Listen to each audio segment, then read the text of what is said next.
What are the most common operational problems that quietly grow until they become serious? You mentioned about working on your business, not in the business, but what are the sort of red flags that these business owners should be looking out for? There's little quiet stuff that are creeping up before they realize that they become big problems they should be Yeah, aware of.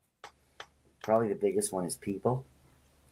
Is deal allowing people that probably either should be changed or changed um, to continue on because the owner doesn't want to deal with it. That's probably the biggest one and often the most egregious. So, and of course, a lot of people want to be nice, but I'm a firm believer in being kind. And often being kind means making difficult, tough decisions.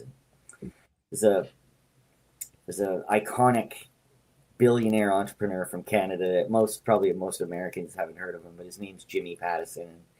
He started out in the car business, and now he owns a massive media company. Oh, he's probably 90 now, but his family's running it. He's still alive as far as I know.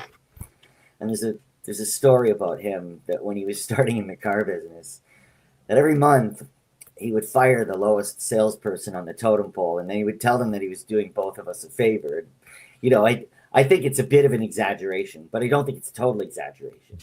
So I'm sure, if the top salesman had a bad month and they happened to be at the bottom, I'm sure they weren't let go that month. But just as an idea, um, getting the right people into the right seats on the bus is super important.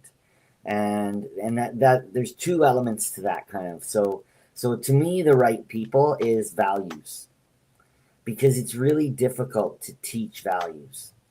Mhm. I think you can to a small degree with really like junior employees, with people that are right out of school, because they're kind of sponges and they're trying to figure out how to make their way in the business world. So, yeah, you could probably even shape their values a little bit, but certainly more senior employees. There's no way. I'm sorry. That's pretty much fixed.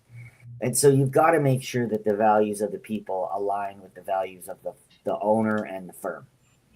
And then, so that's the right people. And then the right seat just means that they're in the right job, that you've got people that are capable and competent, have the right skills and even the right mindset, sometimes the right personality. Like, so for example, if you're in customer service, that kind of takes not every personality is well suited to working in customer service, right?